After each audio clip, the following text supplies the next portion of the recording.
Bueno, pues muy buenas tardes. Mi nombre es Tania Janet Sedano Luna. Soy egresada de la carrera de Psicología de Unitec Campus Sur. El día de hoy voy a realizar un video del tema de la psicometría integral. Y bueno, vamos a iniciar con la introducción. Antes de iniciar, me gustaría hablar un poquito más sobre la psicometría, que es una ciencia que tiene como objetivo medir los aspectos psicológicos de una persona, como lo son el conocimiento, las habilidades, las capacidades, las actitudes o la personalidad. La importancia de la psicometría nos permite evaluar a personas con cierta dificultad para determinar con mayor precisión el nivel de su problemática y poder quizás realizar un diagnóstico más certero. Por medio de la psicometría podemos recabar información o datos que sirvan para diferentes contextos de la psicología, como lo son la psicología educativa o psicología organizacional, entre otras. Bueno, ahora vamos a hablar un poquito más acerca de los antecedentes históricos de la psicometría. Si bien se sabe que la psicometría o quizás este tipo de aplicación de pruebas iniciaron en China por el servicio civil, aplicando exámenes, pues entonces también en Grecia también se realizaban evaluaciones para ver las habilidades físicas e intelectuales de la población. Bueno, aquí quería hablar un poquito más acerca sobre los antecedentes históricos en México. Yo agarré elegí a tres personas, a tres psicólogos muy importantes en México, como lo son Rafael Santamarina, David Boder y Rogelio Díaz Guerrero. Rafael Santamarina, bueno, pues entre sus principales aportaciones fue que trabajaba en la Castañeda. Él inició con las pruebas psicométricas en México e hizo la traducción de la escala de Simón Binet y lo adaptó a la población mexicana. Podemos hablar de David Boder, que también trabajó en la elaboración de la psicología experimental, perdón, en un laboratorio de psicología experimental y también realizó la traducción y adaptación de distintas pruebas mentales. Y por último, a quien me gustaría mencionar es a Rogelio Díaz Guerrero, quien inició en 1963 y como objetivo tenía estandarizar pruebas para la población mexicana y en Latinoamérica en general, con su principal objetivo que era estudiar la organización de la inteligencia. Mm, Bueno,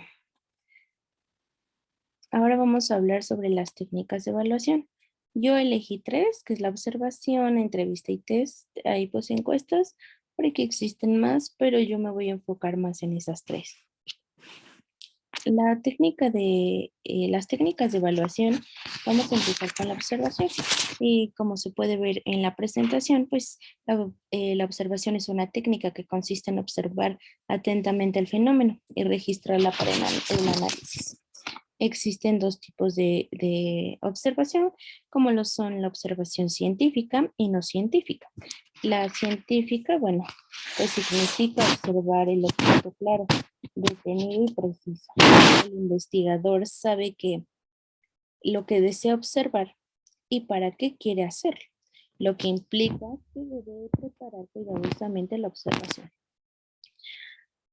Observar no científicamente significa observar sin intención, sin objetivo definido y por lo tanto sin preparación previa. Bueno, también existen modalidades que puede tener la observación científica. Existen muchas, yo voy a hablar de dos, como lo son la observación directa y la observación indirecta. La observación directa es cuando el investigador se pone en contacto personalmente con el hecho o el fenómeno que está tratando de investigar. Y la observación indirecta, que es cuando el investigador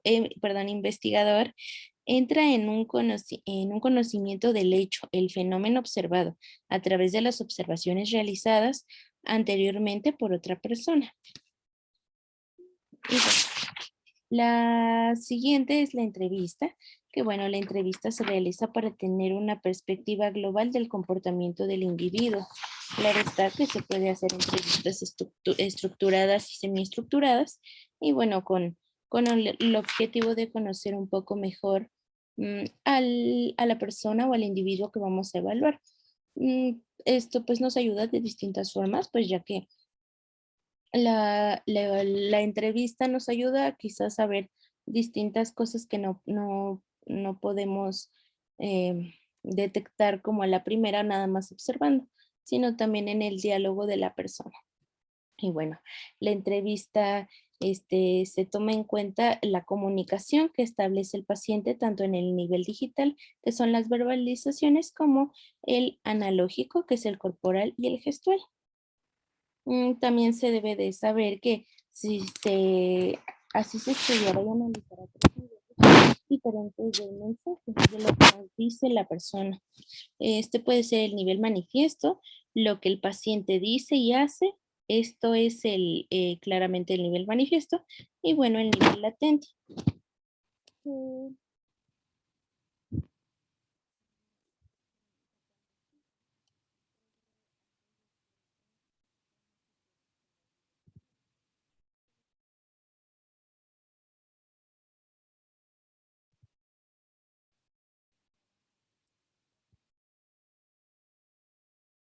La operación afectiva de la entrevista y el comportamiento de la relación del entrevistador y el entrevistado, y esto es el nivel transferencial. Bueno, eh, ahora vamos a hablar sobre el tema de la teoría clásica del test. Como se puede observar en la diapositiva, lo voy a leer, y se caracteriza por la confiabilidad de una prueba, que se extrae de los puntajes observados, puntajes verdaderos, y el error de la medición. Es un enfoque de análisis y construcción de los test. Ahora vamos a hablar sobre la teoría de respuesta al ítem o TRI, que bueno, pues habla de la teoría utilizada para la construcción de test y pruebas psicológicas. Los ítems de un test deben de medir solo el desempeño y la respuesta de un examinado a cualquier ítem es independiente. Ay, bueno, pues el objetivo de la teoría de respuesta al ítem es especificar qué relación existe entre las puntuaciones empíricas obtenidas y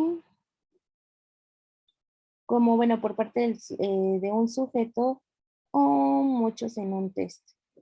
Se elabora con un menor de número de ítems, pero es presentada a un grupo, a un gran número de individuos.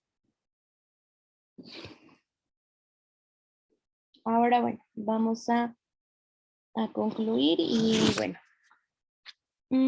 considero que la psicometría es un factor muy importante. Creo que este tipo de pruebas, ya sean proyectivas o psicométricas, o bueno, dándole como más hincapié a las psicométricas, hacen que la ciencia bueno, la ciencia, como lo es la psicología, sea eso, una ciencia que tengamos que realizar todo el método científico para poder llegar a una conclusión sobre la persona, ¿no? Que ese es el fin de nuestra carrera. Y bueno, pues como considero que la psicología nos permite evaluar a las personas con cierta dificultad para determinar con mayor precisión el nivel de su problemática y poder dar un diagnóstico más certero. Por medio de la psicometría, pues podemos informarnos de datos que nos sirvan de diferentes contextos de la psicología, como ya lo había mencionado, en la psicología educativa, organizacional, pues clínica, etcétera. En otras palabras, pues es el ámbito de la aplicación de instrumentos para poder transmitir resultados de manera eficiente y verídica, que esa es pues la finalidad de, de la psicometría y la psicología en general. Bueno, eso es todo por mi parte. Muchísimas gracias por escuchar mi presentación y que tengan una excelente noche.